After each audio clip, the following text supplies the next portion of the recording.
सुजाता ने अपने बेटे नील के लिए लड़की ढूंढने के लिए सभी रिश्तेदारों दोस्तों से कह दिया था। उसे एक बहुत अच्छी लड़की की तलाश थी। वह अपने पति राघव से इसी बात की चर्चा करती कि जब दुल्हन इस घर में आएगी तो घर कितना खुशहाल हो जाएगा। चांद सा टुकड़ा लाऊंगी अपने राजकुमार के लिए। नील से भी बार बार पूछती कि लड़की तुझे कैसी चाहिए, पर नील हंसकर टाल देता था। क्या मम्मी, अभी कहाँ, मुझे बहुत कुछ करना है। उम्मीद नहीं थी कि नील फ़ोन पर अपनी पसंद की लड़की को चुनकर उसके सामने रिश्ते का प्रस्ताव ले जाएगा। सुजाता के लिए ये एक बहुत बड़ा धक्का था। शाम को 2 कप चाय के साथ सुजाता अपने पति के साथ बालकनी में बैठ गई। राघव ने पूछा, क्या हुआ सुजाता, आज चीनी डालना भूल गई चाय में? अच्छा। सुजाता का ध्यान विचारों से हटकर चाय की तरफ आया। मैंने ध्यान ही नहीं दिया, अभी लाती हूँ। सुजाता चाय के लिए चीनी लेकर आई और चम्मच से कप में घुमाकर मिलाती जा रही थी। पता नहीं कैसी होगी नील की पसंद, हमसे घुलेगी मिलेगी कि नहीं। मन ही मन उधेड़ बुन में लगी थी। राघव ने कहा, बड़ी चुपचाप हो, क्या बात है? नहीं नहीं, ऐसा कुछ नहीं है। आज सुबह नील का फ़ोन आया था। उसने बताया कि माँ, आपको लड़की देखने की ज़रूरत नहीं है, मैंने लड़की पसंद कर ली है। सुजाता के पति को जब उसने नील से हुई बातचीत के बारे में बताया तो वो पूछने लगे कि अच्छा, कौन है लड़की, कहाँ से है, क्या करती है? कुछ पूछा नहीं तुमने? सुजाता ने जवाब दिया, नहीं, मैंने सोचा मिलकर बात करेंगे। कल आ रहा है। अगले दिन नील की पसंद का नाश्ता और खाना बनाकर फुर्सत से जैसे ही बैठी तभी नील आ पहुंचा।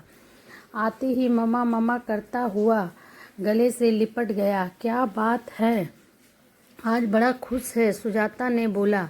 इस पर वो कहने लगी कि मैंने आपको माही के बारे में कल बताया था ना, यह देखिए, यह उसकी फ़ोटो।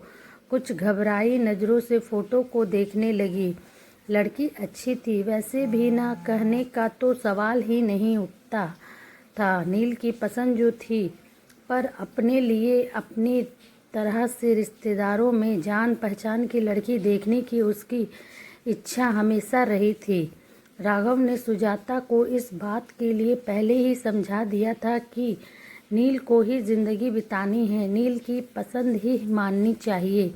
एक तरह से सुजाता भी अपने मन को समझा चुकी थी और अपने बेटे की खुशी में खुश रहना चाहती थी। कैसी है मम्मा? नील ने उत्सुकता से पूछा। प्यारी है, कहाँ रहती है, क्या करती है? सुजाता ने जवाब देते हुए उससे कई सवाल कर डाले। माँ, मेरी कंपनी के पास एक कंपनी है, उसमें जॉब करती है। उसके घर में उसके मम्मी पापा और एक छोटा भाई है। आपसे मिलवाना चाहता हूँ। नहीं बेटा, तुमने पसंद कर ली तो हमने पसंद कर ली, उसके पापा ने कहा। उसके मम्मी पापा बात कर ले, फिर इस रिश्ते को आगे बढ़ाएंगे। नील ये सुनकर बहुत खुश हुआ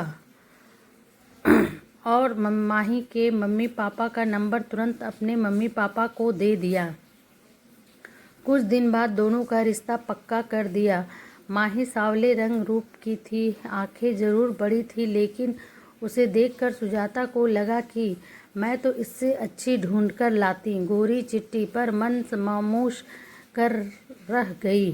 सगाई धूमधाम से हुई, शादी भी हो गई, पर सुजाता को चिंता थी कि कोई मेहमान बहू के सांवले रंग पर ना कुछ बोल दे।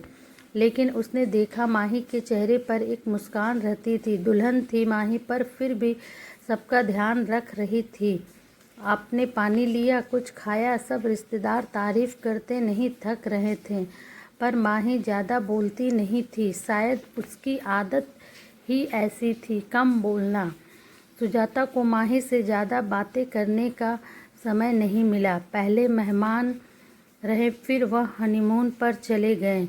वहाँ से लौटे तो दोनों की छुट्टियाँ खत्म हो गई थी और दोनों दिल्ली लौट गए। नील ने 2 कमरों का एक मकान किराए पर लिया हुआ था। माही और वह दोनों साथ ही निकलते थे। दोनों की कंपनी पास पास थी। फ़ोन पर थोड़ी बहुत बात हो जाती थी, क्योंकि सुजाता को हमेशा राघव से माही की ही बात करनी होती थी।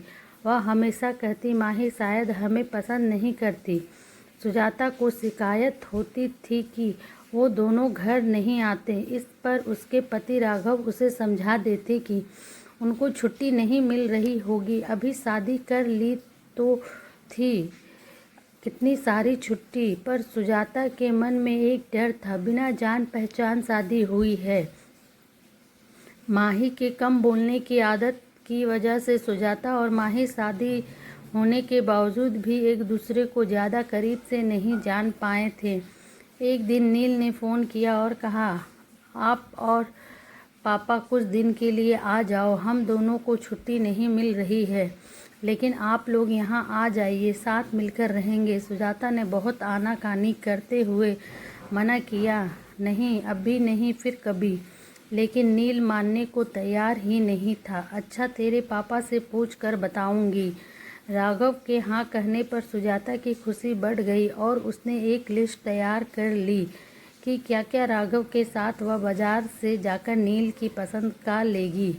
माही की भी खाने पीने की पसंद उसे पता चल चुकी थी, इसलिए उसने लड्डू, पंजीरी और घर का भी काफ़ी सामान बना लिया था और बाजार से भी उनके लिए शर्ट और सूट खरीद लाई थी। आखिर पहली बार बेटे और बहू के पास रहने जा रही थी। राघव और सुजाता टैक्सी करके दिल्ली पहुंच गए। सुजाता सोचने लगी, माही ऑफिस होगी, छुट्टी तो ली नहीं होगी, दरवाज़ा पर ताला नहीं था। सुजाता को अच्छा महसूस हुआ। डोरबेल बजाते ही माही ने पैर छुए और नाश्ता और चाय लेकर आ गई। माही ने कहा कि आप नहा धोकर कपड़े बदल लीजिए, मैं थोड़ी देर में खाना लाती हूँ। सामने नया टॉवल रख दिया। ये देखकर राघव मुस्कुराए। थोड़ी टेढ़ी निगाह से सुजाता थोड़ी सी मुस्कुराहट के साथ नज़रें नीची करके नाश्ता करने लगी। देखा बहू कितनी समझदार है। राघव के ये कहने पर सुजाता कुछ नहीं बोली, कहती भी क्या। शाम को जब नील आया तो सब खुशी से मिले। सुजाता सामान दिखाने लग गई। सब खुश थे। नील, सुजाता और राघव बातें कर रहे थे। माही अपने इधर उधर के काम समेटने में लगी थी, बस एक छोटी सी मुस्कुराहट लिए। रात का खाना बाहर से ही ऑर्डर कर दिया था। सबने मिलकर खाना खाया। खा पीकर सब सोने चले गए। माही ने 2 चादर, 1 जग पानी और गिलास सब रख दिया था। सुजाता को मन ही मन खुशी हो रही थी। जैसा उसने सोचा था माही वैसी ही थी, घर को घर समझने वाली। अगले दिन ऑफिस था। नील बताता था कि दोनों कॉर्नफ्लेक्स खा कर जाते थे। सुजाता ने सोचा उन्हें कंपनी में मिल जाता होगा खाना, इसलिए कुछ ज़्यादा खाकर नहीं जाते। उसने सोचा क्यों न मैं अपने राघव के लिए कुछ बना लूँ। तभी माही की आवाज़ से उसका ध्यान टूटा। माँ, नाश्ता रेडीमेड है, ढोकला नील ने बाजार से ला दिया था। सुजाता ने देखा माही नया सूट पहनकर तैयार थी। ये वो सूट था जो सुजाता लाई थी। माही ने आगे बोला, खाना बना दिया है, खा लीजिएगा। अपने दिए सूट में माही को देखकर सुजाता को खुशी महसूस हुई कि माही ने दिए का मान रखा। सुंदर लग रही हो माही, सुजाता ने धीरे से कहा और तुरंत बात पलट दी। और अरे, मैं बना लेती नाश्ता। माही ने कहा, नहीं माँ, आप क्यों काम करेंगी। अच्छा चलते हैं, कहकर गले लगकर ऑफिस के लिए निकल गई। सुजाता ने माही की आंखें पढ़ ली थी कि बिजी होने पर भी छोटी छोटी बातों का ध्यान रख रही थी माही। राघव सुनो, सुजाता ने अपने गालों पर हाथ रखकर कहा, मुझे माही के गले लगने का स्पर्श देर तक महसूस हो रहा है। आज बेटी होती तो ऐसे ही गले लगती। राघव ने भी अखबार पढ़ते पढ़ते भाविक दिल से हाँ कहा। लेकिन अगले दिन राघव ने सुजाता कहने लगी, क्या फ़ायदा आने का, दोनों को छुट्टी भी नहीं है और टाइम भी नहीं है बिता पाते हमारे साथ। राघव ने भी हाँ में हाँ मिला दी। सुजाता कहने लगी कि 1-2 दिन में हम चले जाएंगे। अगले दिन माही सुबह ही नाश्ता बनाने में लग गई। सुजाता ने माही से कहा, तुम तैयार हो जाओ, ये मैं कर लूँगी। नहीं माँ, आज शुक्रवार है, हम दोनों ने छुट्टी ली है और शनिवार इतवार की तो छुट्टी होती ही है। हमारे 3 दिन आपको ये शहर घुमा देंगे। मन ही मन सुजाता मुस्कुरा रही थी कि बेटे बहू के साथ पूरा दिन बिताएंगे। चारों घूमने निकल गए। जहाँ भी संभल कर चलना होता, माही तुरंत सुजाता का हाथ पकड़ लेती। 3 दिन पता ही नहीं चले। अगले दिन सुजाता सुबह ही उठकर रसोई में आ गई। माही तुरंत बोली, मम्मी जी कुछ चाहिए नहीं? सुजाता ने कहा, मैं तो इसलिए चली आई कि दोनों मिलकर काम करेंगे, सब काम जल्दी हो जाएगा। ये सुनकर माही मुस्कुरा दी। दोनों ने मिलकर नाश्ता बनाया और माही ऑफिस के लिए तैयार हो गई। नील और माही चले गए। सुजाता राघव से माही की तारीफ किए जा रही थी और राघव मुस्कुरा रहे थे। तुम वही हो जो माही के लिए इतना डरी बैठी थी? सुजाता धीरे से मुस्कुराई दी थी। शाम को नील और माही ऑफिस से आए। खाना खाते समय राघव ने कहा, नील हम कल जाने की सोच रहे हैं। नील ने कहा, अभी तो कुछ और दिन, अभी तो खूब मन लग रहा है। आप अकेला तो महसूस नहीं कर रहे? नहीं नील बेटा, तुम्हारी मम्मी साथ है ना, तो दिन आराम से कट जाता है। कभी टीवी देख लेते हैं और कभी अखबार पढ़ लेते हैं। ऐसे में समय का पता ही नहीं चलता। नील ने कहा, तो फिर क्यों जाना है? खाना खाने के बाद बर्तन समेटकर माही कमरे में आकर बोली, मम्मी जी शाम को ऑफिस से आकर बहुत अकेलापन लगेगा। आप दोनों के आने से रौनक हो गई है। थोड़े दिन और रुक जाइए, या मैं तो कहती हूँ कि आप हमारे साथ ही रहिए। वैसे भी अब पापा जी रिटायर हो गए हैं, कोई काम नहीं है। आप दोनों का ध्यान हम पास रहकर ज़्यादा अच्छे से रख पाएंगे। जो माही बोलती नहीं थी, वह आज बड़ी बड़ी बातें कर रही थी। राघव और सुजाता एक दूसरे को देखकर मुस्कुरा रहे थे। सुजाता ने माही के पास आकर उसका हाथ अपने हाथों में ले लिया।